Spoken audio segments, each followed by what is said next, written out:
नमस्कार माता भगिनींनो. तर माझी लाडकी बहीण या योजनेअंतर्गत सकाळी एक हेल्पलाईन नंबर तुमच्यासाठी उपलब्ध करून देण्यात आलेला होता. तर या नंबरच्या माध्यमातून तुम्ही आपली तक्रार जी आहे हे त्या ठिकाणी विचारू शकत होते. पण सकाळपासून या ठिकाणी बरेचसे महिलांना प्रॉब्लेम येत आहे. ते प्रॉब्लेम कशा प्रकारची राहणार आहे, आज तुम्हाला काय करावं लागणार आहे, याबाबतची माहिती आपण या व्हिडिओमध्ये पाहणार आहोत. तर यासाठी तुम्ही हा व्हिडिओ शेवटपर्यंत पाहायचा आणि चॅनलवर नवीन असा चॅनलला सबस्क्राईब करायला विसरू नका. लाडकी बहीण योजनेचा जो हेल्पलाईन नंबर आहे हा कालपासून उपलब्ध करून देण्यात आलेला होता. म्हणजे काल रात्रीपासून हा उपलब्ध करून देण्यात आलेला होता. पण बऱ्याचशा महिलांना याची जी माहिती आहे, काही महिलांना आज रात्री माहीत पडलेली आहे आणि काही महिलांना सकाळी-सकाळी या ठिकाणी माहिती पडलेली आहे. याचमुळे लाखो महिला अशा आहेत, की त्यांनी आपला कॉल करायला सुरुवात केलेली होती. म्हणजे सर्वच महिला आता या ठिकाणी नंबरवर कॉल करायला सुरुवात केलेली होती. पण जास्तीत जास्त प्रॉब्लेम येत होता, की त्यांचा जो नंबर आहे तो बिझी दाखवत होता.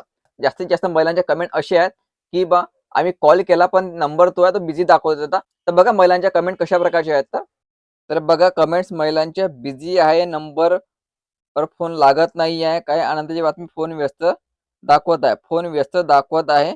बिझी दाखवत आहे. व्यस्त आहे. म्हणजे काय महिलांनो जास्तीत जास्त महिला जी आहे हे या ठिकाणी कॉल करत आहे. कॉल करत असल्यामुळे फोन हा बिझी दाखवत राहणार आहे. कारण सर्वांचे कॉल आता या ठिकाणी जात आहे. संपूर्ण महाराष्ट्रात लाखो महिला अशा आहेत त्यांना नोव्हेंबर, डिसेंबरचा हप्ता मिळाला नाही. अपात्र केलेले आहे. त्यांचे हप्ते या ठिकाणी बंद केलेले आहे. त्यामुळे लाखो महिला एकाच नंबरवर ट्राय करत आहे आणि त्यामुळे सर्वांचे नंबर या ठिकाणी बिझी दाखवणारच आहे. तर तुम्हाला या ठिकाणी कंटिन्यू प्रयत्न करावा लागणार आहे. तुम्ही सतत प्रयत्न करायचा. एक ना एक फोन तुमचा या ठिकाणी लागणारच आहे. ठीक आहे. सतत प्रयत्न करत राहायचा. तर तुमच्यापैकी आज कोणी फोन केला असेल आणि फोन केल्यानंतर तो लागला असेल, तुमचं बोलणं झालं असेल, तर खाली कमेंट करून नक्की सांगा. कारण इतरांना पण माहिती पडलं पाहिजे, की फोन त्या ठिकाणी लागतो आणि त्या ठिकाणी आपली तक्रार नोंदविली जाते.